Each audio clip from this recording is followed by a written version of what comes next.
let's talk about an invisible, I don't know, where you tie off. I don't know what to call it. I can't remember the technical term, but it's where you basically cut this off, and instead of like doing a slip stitch here and then doing a chain and kind of making that a tight knot, instead of doing that with a knot, we want to do it so you can't really tell that you've undone something. So what I'm going to do is I have my hook here still. I'm going to cut this long enough for me to thread my needle and to do a little work with the needle. We are not going to attach these two sides together yet, so this is still open.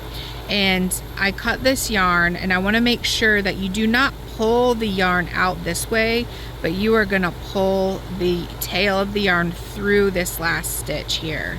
So you're going to pull the tail through this stitch, not pull the tail out of the stitch. That's very important because it won't unravel if you pull it through this way. Now we are going to get yarn on our needle. Okay, so here is what we're gonna do. We need to look. Now there's two ways you can do this. Some people go straight into this one. I personally like to go back just a little bit. I think it makes it look a little better. So we're not going to go into this first stitch of the row, but we're going to go into the second stitch, and I'm going to go straight under it, kind of go in like you would when you were taking a making a crochet. And then what I'm going to do is see where the tail is coming out of.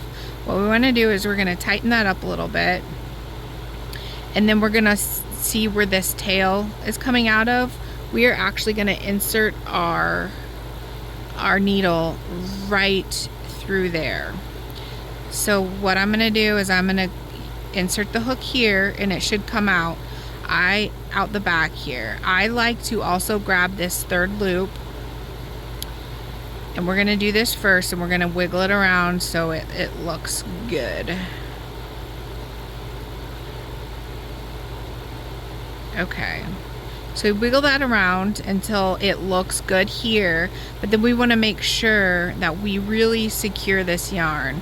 So what I like to do is I like to go through a couple one way here, and then I like to go back and make sure you've got a little zigzag motion going on here. And because it's your finish, I really do like to be safe and go just a little bit more. Okay. So I am going to cut that off, and then I will show you where we did it. So you can see the invisible, it kind of goes underneath here and goes around, so it kind of is like a little under hug, maybe, if that's a word. But that is one way to do the invisible